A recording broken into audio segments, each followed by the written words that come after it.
Welcome to new TV Telugu. Rowdy hero Vijay Deverakonda మరోసారి తన నోటి దురుసుతో ఇబ్బందుల్లో పడ్డారు. ఇప్పటికే చాలాసార్లు వివాదాస్పద వ్యాఖ్యలు చేసి విమర్శలు కొని తెచ్చుకున్న విజయ్ దేవరకొండ మరోసారి అలాంటి కమెంట్స్ చేసి కష్టాల్లో పడ్డారు. ఏకంగా పెహల్గాం ఉగ్రదాడిపైనే అనుచిత వ్యాఖ్యలు చేయటం ఇప్పుడు సర్వత్రా చర్చనీయాంశంగా మారింది. విజయ్ దేవరకొండ పెహల్గాం ఉగ్రదాడిపై చేసిన వ్యాఖ్యలు తాజాగా వివాదాస్పదంగా మారాయి.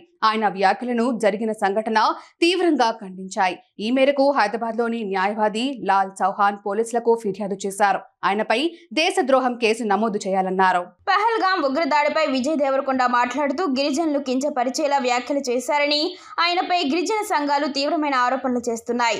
కాలీవుడ్ ప్రముఖ నటుడు సూర్య నటించిన రెట్రో సినిమా ప్రీ రిలీజ్ ఈవెంట్లో విజయ్ ఈ వ్యాఖ్యలు చేశాడు.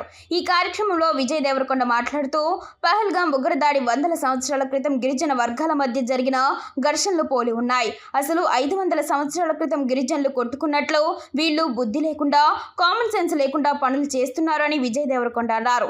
తాను ఖుషీ సినిమా షూటింగ్ సమయంలో పహల్గాం సందర్శించానని అన్నాడు. ఇక విజయ్ వ్యాఖ్యలు తమను కించపరిచేలా ఉన్నాయని, ఆయన వెంటనే క్షమాపణ చెప్పాలని గిరిజన సంఘాలు డిమాండ్ చేస్తున్నాయి.